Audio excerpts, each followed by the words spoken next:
नमस्कार मैत्रिणींनो, मी रुपाली मेटकर. माझ्या यूट्यूब चॅनलमध्ये तुम्हा सर्वांचं खूप खूप स्वागत आहे. तर आज आपण जबरदस्त अशी कचोरीची रेसिपी बघणार आहोत. चला बघूया. आपण ही मुगाची डाळ 2 तास झाले भिजून ठेवली होती. 2 तास भिजवायची आहे आपल्याला डाळ. आता डाळ भिजून झालेली आहे. आता मी त्यातलं पाणी काढून घेते. आपली डाळ छान नितरून झालेली आहे. एकदम कोरडी नितरायची आपल्याला. आणि आता आपण मिक्सरमधून ती जाड बारीक वाटून घेणार आहोत. जाड बारीकच वाटून घ्यायची आहे आपल्याला डाळ छान. आपण मिक्सरमधून ही जाड बारीकच वाटून घेतलेली आहे. आता आपण सगळं मटेरियल तयार करून घेऊया. गॅसवर आपण कढाई ठेवलेली आहे. त्यात आपण तेल टाकून घेऊया. तेल छान तापलेलं आहे आपलं. आपण त्यात 1 चमचा जिरं टाकून घेऊया. 1 चमचा बडीशोप टाकून घेऊया. बडीशोपने टेस्ट खूप छान येतो ते मधल्या फिलिंगला. हिंग टाकून घेऊया आपण अर्धा चमचा. आमचूर पावडर टाकून घेऊया. आणि आता आपण हे जे आपण बारीक केलेलं होतं मुगाच्या डाळीची पेस्ट टाकून घेऊया.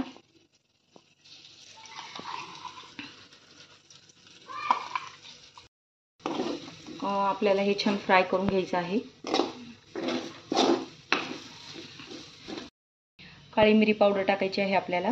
थोडेसे लाल तिखट टाकायचं आहे अर्धा चमचा. हळद टाकायची आहे अर्धा चमचा. थोडा घरातला आपला मसाला तो टाकायचा आहे, काळा मसाला. चांगलं फ्राय करायचं आहे आपल्याला.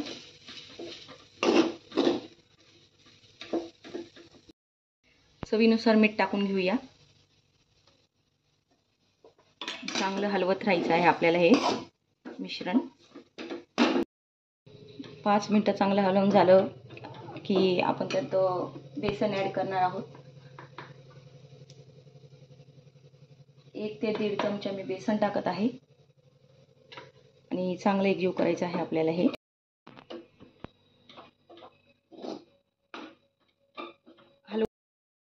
आपला छान मसाला बनवून झालेला आहे कचोरीचा मधला.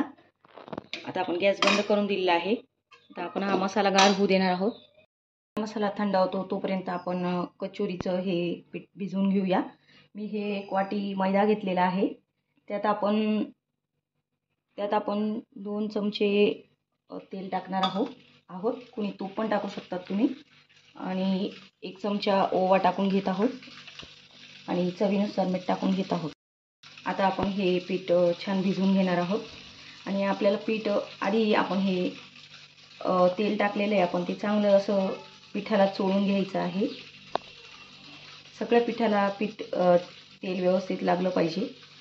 असा गोळा तयार झाला की आपलं प्रमाण एकदम परफेक्ट असं समजायचं. तेल आपलं छान पिठाला लागलेलं आहे. आता आपण पाणी टाकूया. थोडंच पाणी टाकून भिजवायचं आहे आपल्याला. आणि आपल्याला जास्त घट्टसर गोळा भिजवायचा नाही आहे कचोरीसाठी. थोडा आपल्याला असा मऊसरच भिजवायचा आहे गोळा. असा मऊसर आपण गोळा भिजवून घेतलेला आहे. बघा या प्रकारे मऊसर भिजवला की आपली कचोरी छान होते. त्यामुळे मऊसरच भिजवायचा आहे. आणि थोडा रगडायचा आहे आपल्याला हा गोळा. आणि 10 मिनिटासाठी आपण आता झाकून देणार आहोत. 10 मिनिटासाठी. 10 मिनिटं झालेले आहे आपल्या गोळ्याला. आता आपण कचोरी करून घेऊया. आपण गोळा छान रगडून घेत आहोत परत पोळपाटवर. आता आपण गोळे बनवून घेऊया. आपण कचोरी छोटीच बनवणार आहोत. त्यामुळे मी छोटेच गोळे घेत आहे. या प्रकारे गोळे बनवून झालेले आहे आपले. आता आपण या प्रकारे असे करून घेणार आहोत. बघा आपण गोळे तयार करून घेतलेले आहे. आता या प्रकारे आपण असं दाबूनच करणार आहोत. या प्रकारे असं हातानेच करायचं आहे. आपलं पीठ एकदम सॉफ्ट आहे त्यामुळे सहज होतं असं हाताने आपल्या.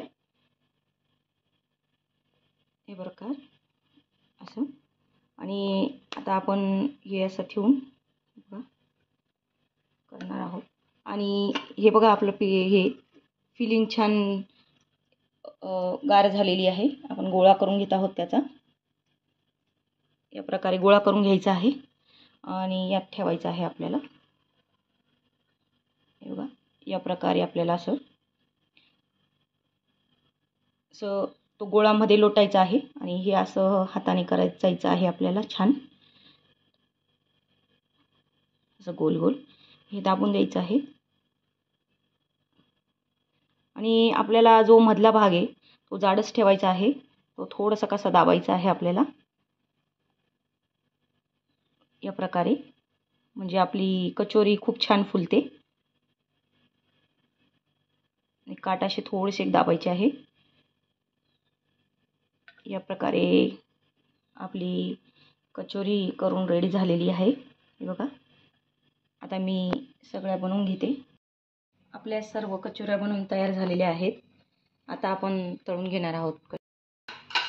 आपण गॅसवर कढई ठेवलेली आहे. त्यात तेल टाकून घेत आहोत आपण.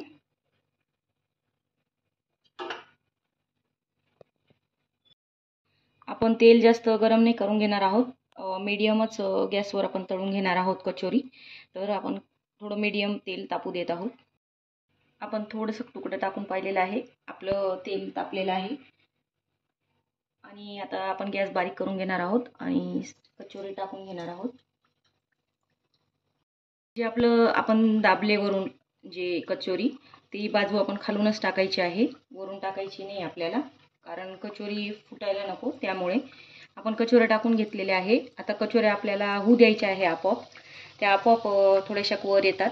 घडीघडी हलवायचे नाही आहे. त्या होऊ द्यायच्या आहे आता आपल्याला. बघा कशा फुगून राहिल्या आहे आपल्या कचोऱ्या. अजून झालेल्या नाही आहे. आपण होऊ देत आहोत. हे बघा कशा फुगायला लागलेल्या आहेत. बारीक गॅसवरच आपण होऊ देत आहोत. आपल्या कचोऱ्या आहे बघा एका बाजूने झालेल्या आहेत. आता आपण त्या पलटी करून घेऊया. हे बघा किती सुंदर गोल्डन ब्राऊन कलर आलेला आहे आणि फुगलेल्या पण आहेत आपल्या कचोऱ्या. आता आपण दुसरी बाजू होऊन देणार आहोत छान. आपल्या कचोऱ्या छान रेडी झालेल्या आहे. हे बघा दुसऱ्या बाजूने पण छान झालेल्या आहेत. आता आपण काढून घेऊया त्या. हे बघा मैत्रिणींनो, आपल्या कचोऱ्या किती छान झालेल्या आहेत. छान फुगलेल्या आहेत. हे बघा. तर नक्की ट्राय करा माझ्या पद्धतीने कचोरीची रेसिपी. माझे व्हिडिओ आवडत असतील तर माझ्या चॅनलला सबस्क्राईब करा, लाईक्स करा, कमेंट करा. धन्यवाद.